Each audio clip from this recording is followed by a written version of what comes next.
Hello viewers, আপনার হাতে যদি একটা স্মার্টফোন হয় থাকে আর সেখানে যদি আপনার ফোনে একটা বিকাশ অ্যাপস লগ ইন করা আছে বা বিকাশ অ্যাকাউন্ট খোলা আছে, সেখানে যদি আপনার অ্যাকাউন্টে বিকাশ লগ ইন করা থাকে কিংবা বিকাশের সফটওয়্যারটায় যদি আপনার বিকাশ অ্যাকাউন্ট ক্রিয়েট করা থাকে, সেক্ষেত্রে কিন্তু আপনি ওখানে বিকাশ অ্যাকাউন্টে ঢুকতে হলে আপনার কিন্তু পিন দিয়ে ঢুকতে হয়। কিন্তু নতুন আপডেটের কারণে এখানে আপনি পিন ব্যবহার না করে ফিঙ্গারপ্রিন্ট দিয়ে আপনি কিন্তু লগ ইন করতে পারেন। এটা কিন্তু নতুন আপডেট, এটা একটা ভালো আপডেট আমি মনে করি, কারণ আপনার বিকাশ অ্যাকাউন্ট লগ ইন করার ক্ষেত্রে আপনাকে পিন ব্যবহার করতে হলো মানুষের সামনে, তখন আশেপাশে মানুষ থাকলে আপনার পিনটা দেখে নিতে পারে। এই জন্য কিন্তু আপনার ফিঙ্গারপ্রিন্ট দেওয়া যদি থাকে সেক্ষেত্রে কিন্তু আশেপাশে মানুষ আপনার দেখতে পারবে না, আপনার পিন কি সেটা জানতে পারবে না। তো এর জন্য ফিঙ্গারপ্রিন্টটা আমি মনে করি অনেকটা ভালো সুবিধা করছে। সেক্ষেত্রে যদি আপনি ফিঙ্গারপ্রিন্ট অ্যাড করতে চান, সেক্ষেত্রে কীভাবে অ্যাড করবেন চলুন আজকের ভিডিওতে আমি এখানে দেখতে পাচ্ছেন এই পিনটা, এটা কিন্তু আমরা অ্যাড করে দেখাবো। আজকের ভিডিওতে কীভাবে এই পিনটা অ্যাড করবেন বা আপনার ফিঙ্গারপ্রিন্টটা অ্যাড করবেন সেটা কিন্তু আমি আজকের ভিডিওতে দেখাবো। আর তার জন্য আমার ভিডিওটি কন্টিনিউ দেখবেন, আর যারা এখন পর্যন্ত আমার চ্যানেল সাবস্ক্রাইব করে না তারা সাবস্ক্রাইব করে বেল আইকন অন করে দিবেন।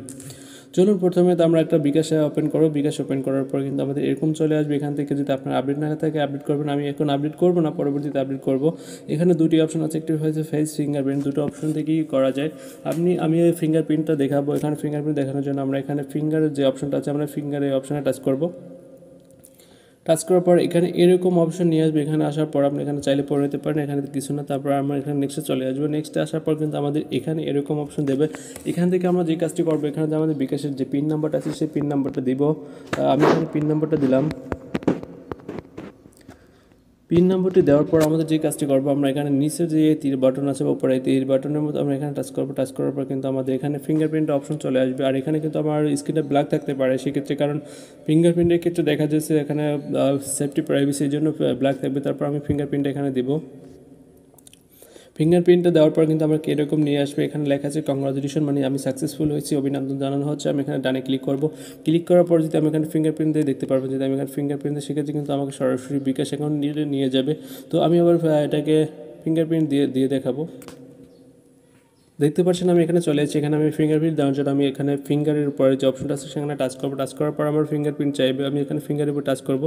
টাচ করার সাথে সাথে কিন্তু আমাকে আমার অ্যাকাউন্টে নিয়ে চলে আসছে। দেখতে পাচ্ছেন আমার অ্যাকাউন্টে কিন্তু নিয়ে এসেছে, যে আমি ফিঙ্গারপ্রিন্ট দেওয়ার সাথে সাথে কিন্তু আমাকে আমার অ্যাকাউন্টে নিয়েছে। এখানে কিন্তু আমার কোনো পিন দিতে হয় না, যে আমার বিকাশের পিনটা সেটা কিন্তু আমাকে কিন্তু দিতে হয়নি। সো আপনিও চাইলে এটা করে নিতে পারেন। সেক্ষেত্রে সুবিধা হবে কি, আপনার পাশে যদি কেউ থাকে আপনি পিন ব্যবহার করতে হবে না, কারণ পিন ব্যবহার করলে পাশে যদি লোক থাকে সেক্ষেত্রে সে পিনটা দেখে নিতে পারে। এই জন্য আপনার এটার জন্য আমি মনে করি অনেকটা সুবিধা। তো আপনি এখানে আপনার ফিঙ্গারপ্রিন্টের জায়গায় পিনটা ফিঙ্গারপ্রিন্ট ব্যবহার করা ভালো পিনের থেকে। তো দেখা হবে নেক্সট কোনো ভিডিওতে। ততক্ষণ পর্যন্ত ভালো থাকবেন, আর আমার চ্যানেলটা সাবস্ক্রাইব করে বেল আইকন অন করে দিবেন এবং চ্যানেলের পাশে থাকবেন। নতুন নতুন এরকম ভিডিও পেতে আমার সঙ্গেই থাকবেন। আর কোনো অসুবিধা থাকলে সেটা আপনারা আমাকে কমেন্ট করে জানাতে পারেন। আর যদি বেশি সমস্যা হয়, যদি আপনার সেখান থেকে না বুঝেন, তো আমার হোয়াটসঅ্যাপ নাম্বার অনেকটা কমেন্টে দেওয়া আছে, সেখান থেকে আপনারা দেখে নেবেন। থ্যাংক ইউ, ধন্যবাদ সবাইকে। আল্লাহ হাফেজ।